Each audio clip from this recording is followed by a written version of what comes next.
नमस्कार दोस्तों, देविका क्लासेस के ऑफिशियल यूट्यूब चैनल पर आप सभी का स्वागत है। इंडियन पॉलिटी की श्रृंखला को आगे बढ़ाएंगे और इंडियन पॉलिटी की श्रृंखला को आगे बढ़ाने के क्रम में आज हम स्विट्ज़रलैंड का संवैधानिक योजना के बारे में पढ़ेंगे। यानी स्विट्ज़रलैंड की संवैधानिक योजना, उसकी विधायिका के बारे में पढ़ेंगे, उसकी कार्यपालिका के बारे में पढ़ेंगे, उसकी न्यायपालिका के बारे में पढ़ेंगे, उसकी राज्य व्यवस्था की प्रकृति के बारे में पढ़ेंगे। यानी आदि चीज़ों पर हम चर्चाएं करेंगे और एक सामान्य तरीके से भारत की व्यवस्था से, भारत के संविधान से उसे रिलेट करके, उससे संबंध बना करके इस स्विट्ज़रलैंड की संवैधानिक योजना को हम समाप्त करेंगे।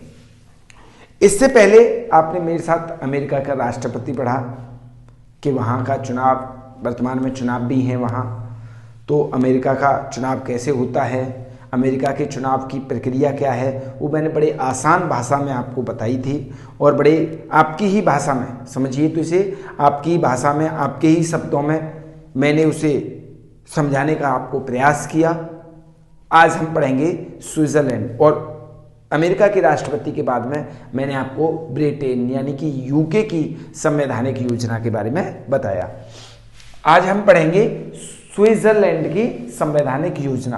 अब मैं स्विट्ज़रलैंड को स्विस लिख दूं, बार बार स्विट्ज़रलैंड लिखूंगा तो गड़बड़ा जाएगा मामला, तो इसीलिए मैं स्विस लिखूंगा तो आप समझ जाएंगे। स्विस की संवैधानिक योजना, इसके बारे में हम पढ़ेंगे। इसको बोलते हैं, इंग्लिश में बोलेंगे तो स्विस कॉन्स्टिट्यूशन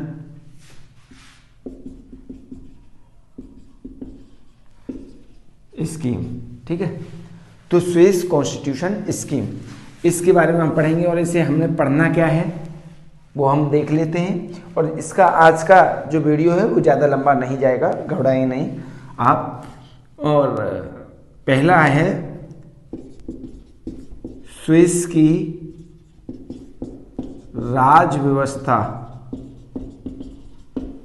की प्रकृति, ठीक है। सेकंड है स्विस की विधायिका, ठीक है। थर्ड है स्विस की कार्यपालिका। फोर्थ है स्विस की न्यायपालिका, ठीक है। तो इन चार जो हमारे टॉपिक हैं, इनके माध्यम से हम इसे करने का पूरा प्रयास करेंगे और आपको रिलेट करके भारत के साथ में वो पूरे तरीके से हम इसे समझाने का प्रयास करेंगे और उम्मीद है कि आपके भी समझ में आएगा। तो भाई आप देखिए, अपने मोबाइल में अगर देखेंगे, यदि आपका ज़मीर आज भी जिंदा है तो देखना कि आपने सब्सक्राइब कर दिया है कि नहीं कर दिया है, और इस चैनल पर आए हैं आप, और इतना बड़े प्लेटफॉर्म तो नहीं कहेंगे, इसे छोटा ही प्लेटफॉर्म कहेंगे, लेकिन इसका जो मटेरियल कंटेंट है वो थोड़ा सा बड़ा हो सकता है। हिंदी में वो भी आपकी भाषा में, शायद ही कोई चैनल हो, तो आप प्लीज इसे सब्सक्राइब कर दें और शेयर करें। अक्सर जो सब्सक्राइब यूट्यूबर कहता है करने की लिसनर से, जो वीडियो को देख रहे हैं उनसे, तो उसे स्किप करके चले जाते हैं। क्या केवल आपको फ़ायदा ही लेना है? दूसरे का, जो सामने वाला आपके लिए इतनी मेहनत कर रहा है, क्या उसके लिए आप थोड़ा बहुत भी कुछ फ़ायदा नहीं करा सकते, कुछ लाभ उसको भी मिल जाए? तो प्लीज़ इसे सब्सक्राइब कर दीजिए, आपसे विशेष रिक्वेस्ट है मेरी, और इसे ज़्यादा से ज़्यादा शेयर करिए ताकि लोगों तक ये पहुँचे, ठीक है। ज़्यादा समय नहीं लेंगे क्योंकि आपके पास में भी ज़्यादा समय नहीं है, इस बात को हम बखूबी जानते हैं। एज अ छात्र, तो इसे मैं हाथ में ही पकड़ के रखता हूं ताकि बार बार जरूरत न पड़े। स्विस की राज्यव्यवस्था की प्रकृति। अब आ जाते हैं हम अपने पुराने ढारे पर। राज्यव्यवस्था की प्रकृति कैसी है? मैंने बताया था जिस देश का कॉन्स्टिट्यूशन की प्रकृति वैसी होगी, वैसी कि उस देश की राज्यव्यवस्था की प्रकृति है। यानी कि nature of constitution is directly proportional to nature of polity. ठीक है, यानी जिस देश की राज्यव्यवस्था की प्रकृति जैसी होगी वहां के पॉलिटी भी ऐसी ही होगी, पॉलिटी की भी प्रकृति वैसी ही होगी। अब मुझे बताइए, स्विट्जरलैंड की जो राज्यव्यवस्था की प्रकृति है वो संघात्मक है। अब संघात्मक तो भारत की भी है और स्विट्जरलैंड की भी है। ठीक है, संघात्मक दोनों की है, स्विट्जरलैंड की भी है, भारत की है और लीजिए यूएसए की भी है। लेकिन इन तीनों में बेसिक अंतर है। वो क्या अंतर है? भारत में जो संघात्मक व्यवस्था है, यानी भारत में जो फेडरल सिस्टम है वो संघ प्रकार का फेडरल सिस्टम है, यानी यूनियन टाइप। लेकिन स्विस में महासंघ, कन्फेडरेशन, और यूएसए में परिसंघ। अब इसको मैं कितनी बार आपको कराऊं, और मैं ज्यादा से ज्यादा बार इसीलिए इसे रिलेट करके चल रहा हूं कि अगर आए कहीं कि स्विट्जरलैंड की राज्यव्यवस्था की प्रकृति को अमेरिका की राज्यव्यवस्था की प्रकृति के साथ में तुलना करते हुए चर्चा करें, ऐसे भी तो क्वेश्चन आ सकता है। या आ जाए भारत की राज्यव्यवस्था की प्रकृति स्विट्जरलैंड की राज्यव्यवस्था की प्रकृति से किस प्रकार से भिन्न है, संघात्मक होते हुए भी भिन्न है। तो आपको नहीं लगता कि आप इसकी मूल बातों को जानते हैं? संघ में क्या है कि सेंटर अपेक्षाकृत स्टेट से, यानी सेंटर के पास में अपेक्षाकृत स्टेट से ज्यादा शक्तियां होंगी। यहां स्टेट के पास में ज्यादा शक्तियां हैं सेंटर से, और यहां सेंटर और स्टेट के पास में बराबर शक्तियां हैं। इसका उदाहरण क्या है? यूएसए, इसका उदाहरण है स्विट्जरलैंड, और इसका उदाहरण है भारत। That's clear. अच्छा, जिस भी देश में संघात्मक व्यवस्था पाई जाएगी, जिस भी देश में संघात्मक, तीनों ही देशों में संघात्मक व्यवस्था पाई जा रही है, तो मैं पहले भी बता चुका हूं आपको DSWRA, ये वाले जो 5 शब्द हैं वो किसी भी देश की संघात्मक व्यवस्था में पाए जाएंगे। डी मतलब डिवाइडेशन ऑफ पावर, यानी शक्तियों का विभाजन, ये क्या है? डिवाइडेशन ऑफ पावर, यानी किसी भी जो भी देश संघात्मक है वहां पर शक्तियों का विभाजन पाया जाएगा। एस मतलब सुप्रीटेंसी ऑफ कॉन्स्टिट्यूशन, यानी संविधान की सर्वोच्चता। टेस्ट के लिए डब्ल्यू मतलब रिटन कॉन्स्टिट्यूशन, यानी लिखित कॉन्स्टिट्यूशन, लिखित संविधान। आर मतलब रिजिड प्रोविजंस, यानी कि कठोर प्रावधान। अब ऐसा नहीं कि सारे के सारे प्रावधान कठोर हों, कुछ एकाध अगर प्रावधान कठोर हैं तो वो चलेगा, कोई दिक्कत नहीं है। ए मतलब अथॉरिटी ऑफ कोर्ट्स, यानी कि न्यायालय की प्रमुखता या सर्वोच्चता।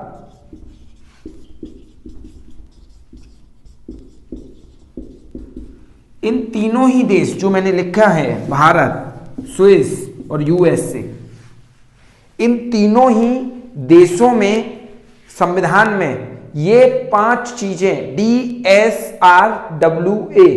DSWRA, ये सारी की सारी चीजें पांचों का मिश्रण होगा। अगर किसी भी, मान के चलिए ये 3 नहीं, किसी भी देश का संविधान अगर संघात्मक है तो उसमें ये 5 बातें अवश्य ही पाई जाएंगी। टेस्ट के लिए इतनी बात। और मैंने बताया है कि भारत कैसा है, संघ यानी यूनियन, यहाँ सेंटर के पास में ज़्यादा शक्तियाँ हैं अपेक्षाकृत सेंटर के। ये सभी मैं करा चुका हूँ आपको, और मैं इसे रिवीजन इसी वजह से करा रहा हूँ ताकि यहाँ रिलेट कर सकें, आप एक दूसरे से संबंध बना सकें।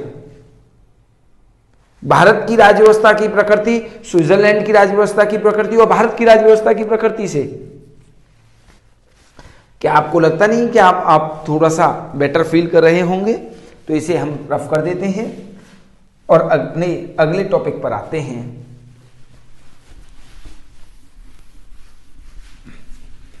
और अगला टॉपिक जो होगा हमारा वो होगा, टॉपिक नहीं कह सकते, इसके अगले पार्ट पर आते हैं। अगले टॉपिक का मतलब तो ये है कि बल्कि टॉपिक ही चेंज हो जाए।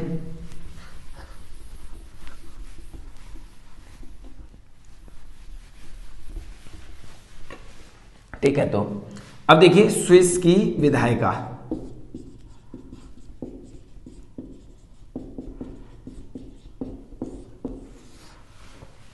ठीक है, स्विस की विधायिका को हम पढ़ रहे हैं। अब भारत में और स्विट्जरलैंड में, भारत में जिस प्रकार से राज्य पाए जाते हैं ठीक उसी प्रकार से स्विट्जरलैंड में कैंटन बोला जाता है। क्या? भारत में संघ की इकाइयों को राज्य बोला जाता है, ठीक उसी प्रकार से स्विट्जरलैंड में संघ की इकाइयों को क्या बोला जाता है? कैंटन बोला जाता है। अब भारत में राज्यों के साथ साथ एक चीज और पाई जाती है जिसे बोला जाता है केंद्र शासित प्रदेश। ठीक इसी प्रकार का अर्थ देते हुए यहां पर भी एक चीज पाई जाती है जिसे बोला जाता है अर्ध कैंटन, यानी कि सेमी कैंटन। ठीक है, अब भारत में राज्यों की संख्या कितनी है, केंद्र शासित प्रदेशों की संख्या कितनी है? यदि इसे भी मैं कराऊंगा तो आप क्या करेंगे? प्रश्न तो ये उठता है कि अगर मैं भारत के राज्यों की संख्या अगर आपको नहीं पता है और आप इस चैनल पर पढ़ रहे हैं शुरू से, तो आपको नहीं लगता कि पहले आप राज्यों की संख्या और केंद्र शासित प्रदेशों की संख्या जानकर के आए? मैं तो केवल कैंटनों की संख्या बता सकता हूं कि 20 पाए जाते हैं यहां, और अर्ध कैंटनों की संख्या 6 है। ठीक, कैंटन यानी स्विट्जरलैंड में 20 कैंटन पाए जाते हैं और अर्ध कैंटनों की संख्या कितनी है? 6। That's clear? इतनी बात आपको पता पड़ गई होगी। अब आगे बढ़ते हैं, ये कैंटन और अर्ध कैंटन का क्या मतलब है, और विधायिका में मैंने इस वजह से इसे कराया था कि आपको पता पड़ जाए। अब देखिए यहां पर स्विट्जरलैंड और यहां पर भारत। स्विट्जरलैंड संघात्मक है, तो संघात्मक का मतलब है कि शक्तियों का विभाजन हो रहा है, और शक्तियों का विभाजन केंद्र तथा राज्यों के बीच में होगा, तो निश्चित रूप से राज्य की एक प्रतिनिधि मूलक सभा होगी और एक लोगों की सभा होगी। आमतौर पर हमने जितने भी कॉन्स्टिट्यूशन में अभी पढ़ा है तो वहां पर संघात्मक व्यवस्था, हालांकि अपवाद के स्वरूप में एकात्मक व्यवस्था में भी द्विसदन थे इंग्लैंड में, जब हम पढ़ रहे थे यूके का संवैधानिक योजना। यहां पर स्विस की भी केंद्रीय विधायिका 2 प्रकार की है, जो केंद्रीय विधायिका है वो द्विसदनीय है, और भारत की भी केंद्रीय विधायिका जो है जिसे हम संसद बोलते हैं वो भी 2 प्रकार का है। अच्छा, भारत का तो आपको सभी को पता है लोकसभा और दूसरा है राज्यसभा। यहां पर पहला है राष्ट्रीय सभा, इसे बोलते हैं राष्ट्रीय सभा, इसे बोलते हैं राज्यीय सभा।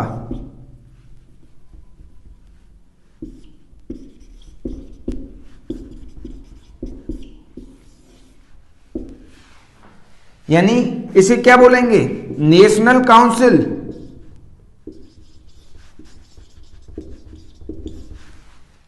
इसे क्या बोलेंगे? Council of state. इसे बोलेंगे नेशनल काउंसिल। अब मुझे बताइए लोकसभा और राज्यसभा। राज्यसभा क्या करती है?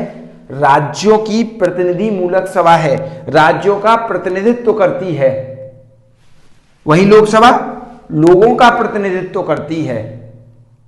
यानी ये क्या है? लोगों की प्रतिनिधि मूलक सभा है, लोगों का प्रतिनिधित्व करती है।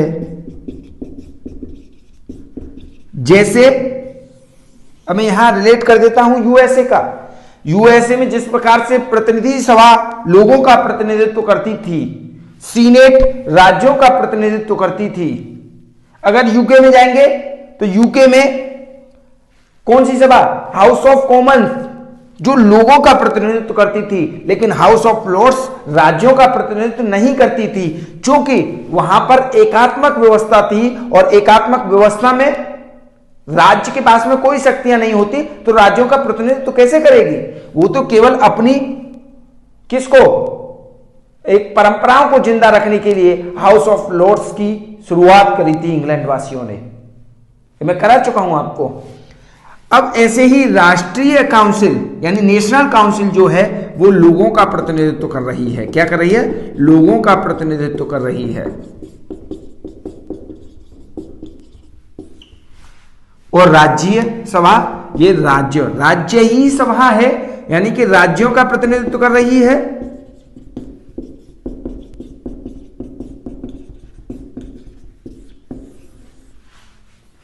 ये लोगों का प्रतिनिधित्व कर रही है। राज्य सभा यानी काउंसिल ऑफ स्टेट, ये राज्यों का प्रतिनिधित्व कर रही है। अब मुझे बताइए, यह राष्ट्रीय सभा जो है स्विट्जरलैंड की, वो लोकसभा से समान है? लोकसभा के समान है या नहीं है? और जो राज्यसभा जो काम कर रही है वही तो हमारे यहाँ की राज्यसभा करती है, राज्यों का प्रतिनिधित्व। ठीक, अब आपको मुझे लगता है कि इसमें समझ में आ गया होगा। अब देखिए राष्ट्रीय सभा के सदस्यों की संख्या कितनी है? 200। इनके तो मैं कई बार बता चुका हूं आपको, लोकसभा के सदस्यों की संख्या और राज्यसभा के सदस्यों की संख्या, वो आप मुझे बताएं कि मतलब अपने मन में बताएं। अब देखिए ऑफलाइन बैठे होते तो मैं आपसे पूछ लेता, लेकिन हमारे तुम्हारे बीच में ये कैमरा है और कैमरे में मैं केवल एक्टिंग कर सकता हूं पूछने की, तो एक्टिंग ही सही आप अपने मन में दोहराएंगे कि लोकसभा की सीटों की संख्या कितनी है और राज्यसभा की सीटों की संख्या कितनी है। यहां 200 है, लेकिन राज्यसभा के सदस्यों की, राज्यसभा में कितनी सीटें हैं? राज्यसभा का मतलब यहां राज्यीय सभा से है, काउंसिल ऑफ स्टेट से। तो यहां पर हमारे यहां देखिए, यहां पर कितने कैंटन हैं? मैंने अभी बताया आपको 20। प्रत्येक कैंटन पर 2 सीट हैं, 20 गुणे 2 यानी टोटल कितनी होगी? 40। अर्ध कैंटन कितने थे? 6। प्रत्येक अर्ध कैंटन पर 1 सीट फिक्स है, तो टोटल कितने हो गए? 6 यानी 46। अगर बात करें काउंसिल ऑफ स्टेट की, तो काउंसिल ऑफ स्टेट में कितनी सीटें हैं? तो 46 हैं। कैसे? 20 कैंटन है, 20 का मल्टीप्लाई 2 से किया, क्योंकि एक कैंटन पर 2 सीट हैं, टोटल हो गए 40। 6 अर्ध कैंटन है यानी 6 अर्ध कैंटन है, और प्रत्येक अर्ध कैंटन को 1 सीट अलॉट की गई है, इसीलिए वहां की संख्या हो गई टोटल 6। अगर 40 और 6 को जोड़ देंगे तो टोटल हो जाएगा 46। 40 ये और 200 ये टोटल सदस्य हो गए। यही है यहाँ की विधायिका। जो काम हमारे यहाँ लोकसभा कर रही है वो यहाँ राष्ट्रीय सभा कर रही है, जो काम हमारे यहाँ राज्यसभा कर रही है वो राज्यीय सभा कर रही है। That's clear? इतनी बात आपको पता पड़ गई होगी, जाहिर है कि पता ही पड़ गई होगी। अब क्या बताना आपको। अब यहाँ की आपने विधायिका भी कंप्लीट कर दी, विधायिका के साथ साथ आप कंप्लीट करेंगे अभी कार्यपालिका। अब मुझे लगता है कि आपके एक थोड़ा सा कॉन्फिडेंस बिल्डअप हो रहा होगा, जिस चीज़ की, जिस स्तर की आपको यूपीएससी लेवल की आपको क्लास जो मिल रही है, आप उसे घर पे पढ़ रहे होंगे, तो निश्चित है आप में एक कॉन्फिडेंस बिल्डअप हो रहा होगा। स्विस की कार्यपालिका, स्विट्जरलैंड की कार्यपालिका,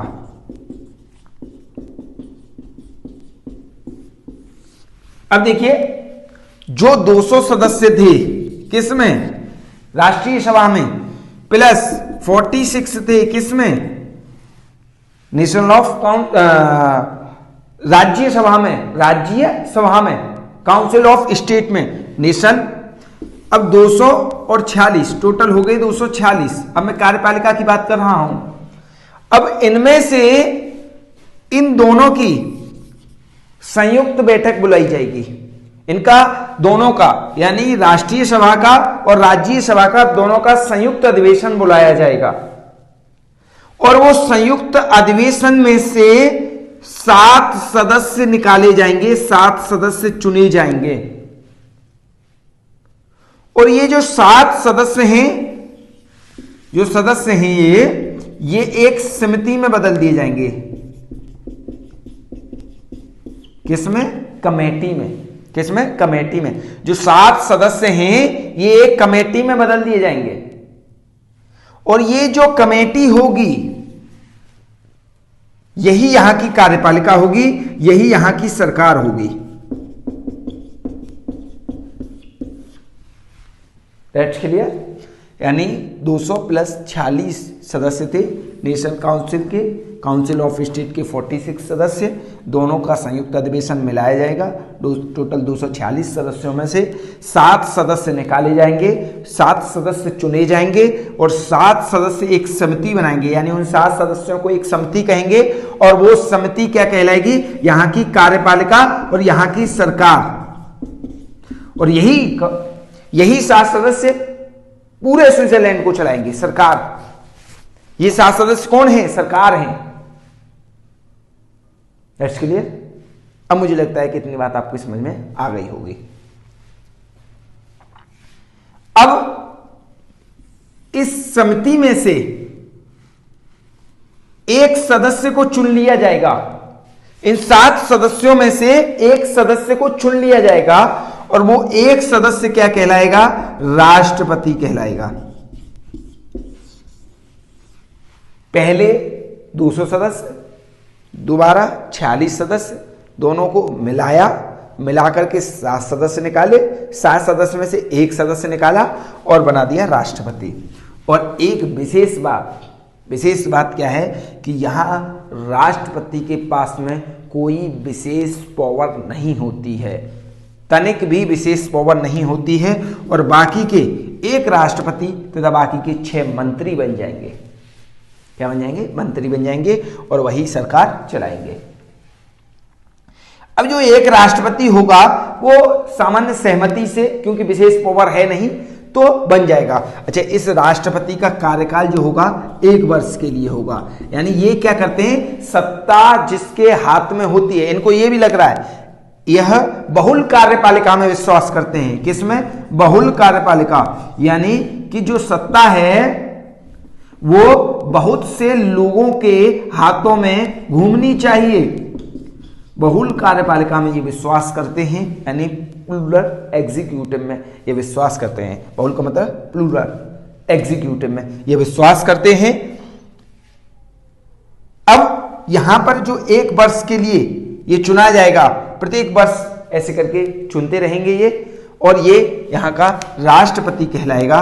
और ये शक्ति जो होगी, सत्ता की जो कह सकते हैं कि ये पावर है, उसका नित्य प्रत्येक वर्ष बाद नए हाथों में, राष्ट्रपति मानने के लिए तो राष्ट्रपति है ही है ना भाई, ये शक्ति ही तो इसके पास में कोई विशेष नहीं है, केवल राष्ट्रपति तो कहलाएगा ना स्विट्जरलैंड का। तो कहने का अर्थ ये है कि यहां पर ये लोग बहुल कार्यपालिका में विश्वास करते हैं। अब मुझे लगता है कि आपको ये समझ में आ गया होगा कि स्विट्जरलैंड की कार्यपालिका यानी कैसी है। ठीक है, अब इसके बाद में बात करते हैं यहाँ की न्यायपालिका। और न्यायपालिका में तो केवल हमें ये देखना है कि कौन यहाँ ज़्यादा पावर रखता है और कौन यहाँ ज़्यादा पावर नहीं रखता है। अब मुझे बताइए, हम जब पढ़ रहे थे स्विट्जरलैंड की, इसी लेक्चर में जब हम पढ़ रहे थे स्विट्जरलैंड की राज्य व्यवस्था की प्रकृति, तो हमने क्या पढ़ा था उसमें? हमने पढ़ा था कि यहाँ संघात्मक व्यवस्था है, और संघात्मक व्यवस्था में मेरे दोस्तों मैंने आपको एक बात बताई थी, DSRWA। ए का मतलब क्या होता है यहाँ पर? Authority of courts. Authority of courts, जहां भी संघात्मक व्यवस्था पाई जाएगी वहां पर क्या होगा? न्यायालय के पास में विशेष शक्तियां होंगी अपेक्षाकृत विधायिका और कार्यपालिका की। हमने एक चीज इंग्लैंड में अलग पढ़ी थी, इंग्लैंड की न्यायपालिका के पास में शक्ति कम थी अपेक्षाकृत वहां की विधायिका की, क्योंकि वहां पर संघात्मक शासन नहीं था। वहां पर कैसा शासन था? एकात्मक शासन था, यूनिटरी सिस्टम था। लेकिन स्विट्जरलैंड में कैसा सिस्टम है? फेडरल सिस्टम है। That's clear. और संघात्मक शासन के साथ में यहां पर हमें क्या चीज देखने के लिए मिल रही है कि यहां न्यायपालिका ज्यादा शक्तिशाली है अपेक्षाकृत विधायिका और कार्यपालिका के, विधायिका और कार्यपालिका के।